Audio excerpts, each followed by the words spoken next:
Asmongold just announced that he left OTK. I wish I saw that before I released the last one, but let's talk about it. So Asmongold is a founding member of OTK. He was a majority shareholder of the company, but after he made controversial comments back like 4 months ago, he left the company. He stepped back from leadership roles, and that was pretty much it. As far as we were aware, he was still part of the company, blah, blah, blah, blah, blah. Today he announced he's gone, he's kicked out. This might genuinely be the end of OTK. I understand they have a lot of other members, but he was the biggest by far. Nice to meet you. I'm Inane. That's it. OTK is falling apart, and it's not an exaggeration either. NMP has hinted that all the sponsors are leaving. Jay Schlatt left with the YouTube channel a long time ago. Tectone left. Extra Emily hinted they might not renew her contract. Will Neff said he's considering leaving. And Nick Pollum has spoken out about Asmongold. Emiru is getting dozens of hate threads. And Miskiff hasn't done org-related things in months. A lot of people are blaming Asmon, who's currently the most popular member in OTK, but his recent shift to being more outspoken is not the reason OTK is falling apart. To be very clear, there's been so many false allegations that OTK is a PR nightmare. And honestly, they never should have built a content org on sponsorships. Most of the allegations are false, but thousands of people will always assume the worst because of these allegations. I'm surprised they have any sponsors left. I have a fraction of their following. I don't know what it takes to maintain the org whatsoever, but I'd like to throw my 2 cents in. They're a content org that hasn't uploaded a video on YouTube in a year. They barely use TikTok. Like, anybody in OTK can make a simple clip compilation of OTK throughout the week and just throw that on the YouTube channel. Easy, small revenue flow. They have 9 contracted streamers. Why don't they have like the streamers take time slots and stream on the OTK YouTube channel? Heck, make an event out of it. 24-hour OTK network only on Fridays. Similar to like network television, have the streamers take time slots and do what they usually do, insert TikTok bumpers, runs ads, blah, blah, blah, blah, blah. They wouldn't lose viewers between raids. It would give a real connection to OTK besides the inner clicks and big events. I can think of a dozen shows that could easily bring OTK from the ashes. Here's one. Have Will Neff and Asmon co-host a video game news channel, release the videos on OTK network. Someone make a docket of video game news, Will Neff and Asmongold like debate DEI and whatever. Easy show that can bring in the middle ground. At this point, it feels like OTK only exists because of contractual obligations, and I don't think that can last much longer. Hello, I'm Inane. Pleasure to make your acquaintance. It's very cold outside, so like please.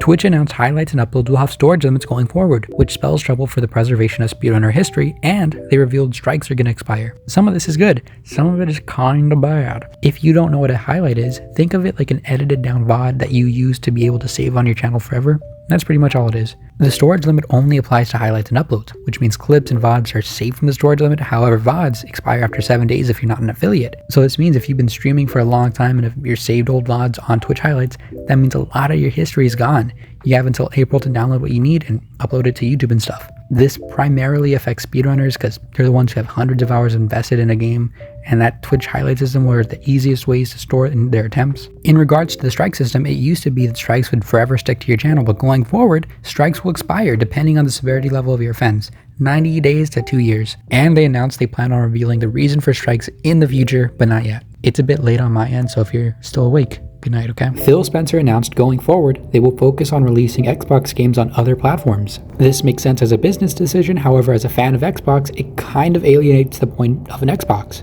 They've been losing the console race for a long time now. They've been underperforming PlayStation in most regards, and after Microsoft bought Bethesda, Blizzard, and the 40 other studios without exclusivity on Xbox, it was inevitable they would eventually be forced to share the rest of their catalog with Sony and Nintendo to recoup losses. There were rumors going around that the plan going forward for Xbox was to focus on getting Game Pass to both Sony and Nintendo consoles. I don't know how true that rumor is. I don't know what the future has in store, but it kinda seems like Xbox is gonna give up the console race. I don't know if that's true, just my opinion, but yeah, it sucks to be an Xbox fan right now. Marvel Rivals just announced their entire Seattle branch was laid off. This is incredibly surprising, but not as bad as you'd imagine. The team consisted of 6 people and they were part of the research and development team, not a part of the core devs over in China. Their job were to help make prototypes of hero mechanics and stages. To be clear, they didn't have creative oversight over anything like that. The lead developer always has control over that. They just helped out. I'm not a part of the gaming industry, but others that are have expressed that this is normal. They've outgrown the need for a foreign branch that's separate from the core team. They only really needed them for the beta in season 1. I have a lot of empathy for the people that lost their jobs, but outside of the headlines, it's not as bad as you'd imagine. Elon Musk confirmed he's creating a game studio, but here's the kicker. It's going to be an AI game studio. This means practically nothing because nothing was revealed about it. Elon just replied yes to a tweet. Either way, this has been met with a lot of backlash because Elon was exposed as a fake gamer, and AI is already hated by most of the internet. because it takes away jobs, real creativity that AI can never recreate. My only question is, where are they going to steal the training data from? And that's it. Have a good afternoon. I've been Inane. See you in the next one. Oh, and like and subscribe, please.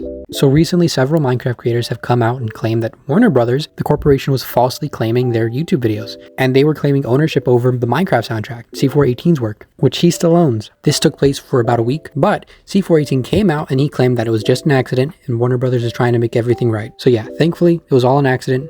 Hopefully, things get sorted out really quick. Bye.